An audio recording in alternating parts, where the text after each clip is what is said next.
Napatigil ang mga motorista ng mga mataas pagguho ng mga gusali sa Chongqing, China. Nagtakbuhan ng mga tao palayo sa guho. Kasunod po niya ang tumambad ang mga bumagsak na naglalakihang tipak ng bato. Ayon po sa state media, alas 8 ng umaga, una namataan ang pagbagsak ng mga bato sa lugar. Kaya itinaas ang emergency warning at inilikas ang nasa 60 residente. Pasado alas 9 ng umaga, nangyari ang malakihang pagguho. 10 ang nasagip mula sa guho at hindi patukoy kung ilan ang kabuang bilang ng mga natabunan. Nagpapatuloy ang rescue operations habang inaalam ang sangki ng pagguho. China dinalaw ng sunod-sunod na kalamidad. Milyong-milyong tao na ang naapektuhan at libo-libo na ang mga nasawi. Kailan kaya ito matatapos?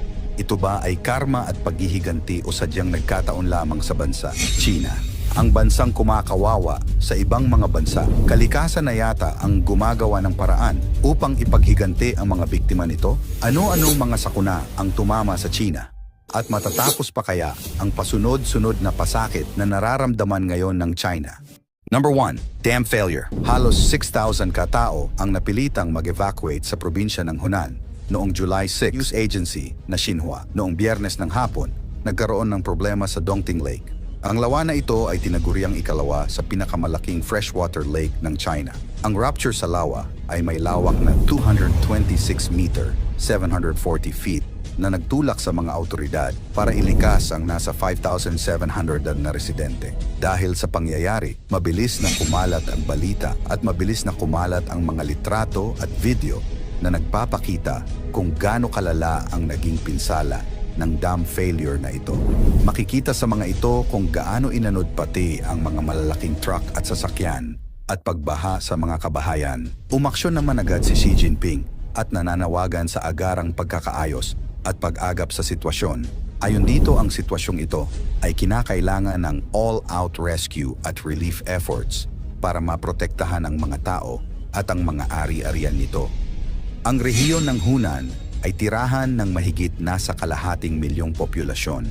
Binigyan naman ng karagdagang pondo ang rehiyon ng 540 million yuan o $74 million para sa naturang relief funds. Number 2, baha. Mahigit 40 plus na ang nasawi dahil sa pagbaha at pag-landslide sa Guangdong Province. Ang pangyayaring ito ay tinaguri ang pinakamatinding pagbaha sa lugar, partikular na sa Meizhou City. Ang syudad na ito ay tahanan ng mahigit 3.8 million katao. Nagsimula ang delubyo noon lamang 1 linggo at mula noon, hindi na tumigil pa at lumalala lamang ang sitwasyon. Patuloy na inaayos ang mga apektadong lugar. Ngayon, nasa 9,000 na mga kabahayan pa ang wala pa ring kuryente dahil sa insidente. Noong Biyernes lamang, tiniklara ang death toll na 9 lamang. Ngunit sa hapon ding yon, nadagdagan pa ito ng 38. Hanggang ngayon, 2 ay nawawala pa rin. Dahil sa matinding pag-ulan at kaakibat na panganib ng pagbaha at landslide, mahigit 100,000 katao ang na-evacuate. Sa mga kalapit na probinsya, marami rin ang naapektuhan ng matinding ulan tulad sa Fujian, Guangxi at Hunan. Nirescue ng mga pulis ang mga natrap sa lumalim na tubig malapit sa isang malaking train station. Ang malakas at malalang pagbaha at landslide ay nakaapekto sa 8 townships sa Pingyuan County.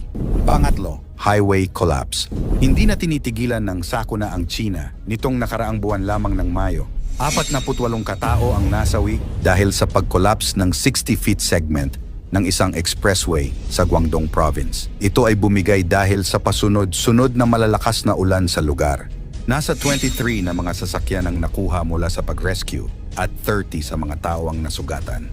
Mahigit nasa 184 square meters ng highway ang naapektuhan ng ulan at na-disintegrate. Nitong buwan lamang, inilabas ng China Meteorological Administration ang taunang Blue Book. Ito ay tungkol sa kalagayan ng pagbabago ng klima sa bansa. Natuklasan sa ulat na nararanasan ng China ngayon ang pinakamainit na taon kumpara sa mga nakalipas na taon simula 1901. Sabay na pag-init at malalang pag-ulan ang nararanasan ng China, kung saan ang hilagang China ay nakararanas ng matinding tagtuyot at pag-init. At sa Timog China naman, kung saan nararanasan ang matinding pag-ulan at pagbaha.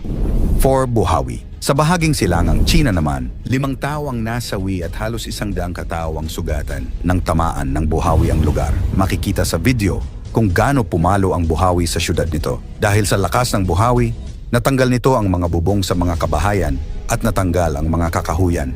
Ayon sa Dongming County Emergency Management Bureau, nabuo ang buhawi dahil sa malalang convective heat transfer o ang nangyayari kapag ang init ay lumilipat mula sa mainit na bagay patungo sa malamig na bagay sa pamamagitan ng paggalaw ng hangin o tubig. Ayon sa Xinhua News Agency, mahigit nasa 2,820 na mga kabahayan ang nasira at malalang naapektuhan ng buhawi sa lugar ng Kaiyuan, Shandong Province. Bihira lamang daanan ng buhawi ang China. Nasa 100 pababa lamang ang dumadaan sa bansa kada taon. At sa loob ng nakalipas na 50 taon simula 1961, nasa 1,772 na ang nasawi dahil sa buhawi. Noong nakaraang Abril lamang, isang buhawi ang humagupit sa southern city ng Guangzhou na pumatay sa 5 katao at 33 ang nasugatan. At panglima, severe drought. Dahil sa labis na nararanasang init, ang bansang ikalawa sa may pinakamalaking ekonomiya ay nasa peligro. Dahil sa panahon, ang lugar ng China na nagpe-produce ng bigas at trigo, wheat, ay nanganganib. Naapektuhan ng grabe ang summer planting season ng bansa dahil sa mataas na pagbabago ng panahon. Bagyo sa China. Isang malakas na super typhoon ang humagupit sa China na may international name na Bavi o dating Bagyong Inday na tumama sa silangang bahagi ng China. Dahil sa tindi ng banta nito, milyon-milyong residente ang napilitang lumikas bago pa man tuluyang tumama ang bagyo. Ngunit hindi lamang malalakas na hangin at matinding pagbaha ang kinaharap ng mga tao. Sa gitna ng rumaragasang tubig, nagbabala rin ang mga autoridad matapos maiulat na may mga makamandag na ahas na nakawala at nagkalat sa ilang lugar na binaha. Sa loob lamang ng ilang oras, ang mga dating mataong lansangan ay napalitan ng rumaragasang baha, habang libu-libong pamilya ang nagmamadaling iligtas ang kanilang buhay at mga mahahalagang gamit. Milyon-milyong residente ang inilikas. Bago pa man tuluyang maglandfall ang bagyong Bavi, naglabas na ng sunod-sunod na babala ang mga autoridad sa China. Dahil sa inaasahang matinding pag-ulan, storm surge, at mapaminsalang hangin, milyon-milyong residente mula sa mga baybaying lalawigan ang inilikas bilang pag-iingat. Makikita sa mga video na kumalat online ang napakahabang pila sa mga istasyon ng tren, paliparan at mga terminal ng bus. Marami ang nagmamadaling makaalis habang may oras pa. Ang ilan naman ay dinala sa mga evacuation center habang ang iba ay pansamantalang tumuloy sa bahay ng kanilang mga kamag-anak. Kasabay nito, sinuspinde rin ang operasyon ng ilang pantalan, biyahe ng mga ferry, at maging ang ilang pampublikong transportasyon upang maiwasan ang mas malaking trahedya. Ilang paaralan at tanggapan rin ang pansamantalang isinara habang patuloy na minomonitor ng mga autoridad ang galaw ng bagyo. 2 beses naglandfall. Matapos tumawid sa karagatan, 2 beses na naglandfall ang bagyo sa silangang bahagi ng China. Kasabay nito ang napakalalakas na bugso ng hangin at halos walang tigil na pag-ulan na nagdulot ng mabilis na pagtaas ng tubig sa maraming komunidad. Sa ilang lugar, hindi na makilala ang mga pangunahing kalsada dahil tuluyan na itong nilamon ng baha. Ang mga sasakyan ay halos lubog sa tubig habang ang ibang residente ay na-trap sa kanilang mga bahay at naghihintay ng saklolo. May mga lugar ding naapektuhan ng pagguho ng lupa dahilan upang tuluyang maputol ang ilang kalsada at maging mahirap ang pagpasok ng rescue teams. Sa iba namang komunidad, nawalan ng supply ng kuryente at komunikasyon, dahilan upang lalong maging mahirap ang pakikipag-ugnayan ng mga residente sa kanilang mga mahal sa buhay. Mistulang dagat ang mga syudad. Sa paglipas ng mga oras, lalo pang lumala ang sitwasyon. Ang ilang lungsod ay mistulang naging dagat matapos umapaw ang mga ilog at dam dahil sa walang tigil na pag-ulan. Sa mga kumalat na video sa social media, makikitang ang taas ng baha ay halos umabot na sa mga traffic lights sa ilang bahagi ng kalsada. Maraming kabahayan at negosyo ang nalubog sa tubig, habang ang ilang residente ay wala nang nagawa kundi panoorin ang kanilang mga ari-arian na tangayin ng baha. Ang iba naman ay umakyat sa bubong ng kanilang mga bahay habang naghihintay na marating ng mga rescue team. Drones at mga rescue team kumilos. Dahil maraming lugar ang hindi na madaanan ng ordinaryong sasakyan, gumamit ang mga rescue team ng mga bangka, malalaking drone, at iba pang espesyal na kagamitan upang maihatid ang pagkain, inuming tubig, at iba pang pangunahing pangangailangan sa mga komunidad na hindi na maabot. Patuloy ring nagsagawa ng rescue operations ang mga emergency responders upang mailigtas ang mga matatanda, bata, at mga residenteng na trap sa kanilang mga tahanan. Ang ilang rescue personnel ay halos walang tigil sa pagtatrabaho upang masagip ang mga stranded na residente sa gitna ng patuloy na pagtaas ng tubig. Habang humuhupa ang baha sa ilang lugar, agad ding sinimulan ang paglilinis ng mga kalsada at pagbabalik ng supply ng kuryente at tubig. Panic buying hindi na iwasan. Habang papalapit ang bagyo, dagsa rin ang mga mamimili sa mga supermarket. Maraming estante ang halos maubos sa loob lamang ng ilang oras.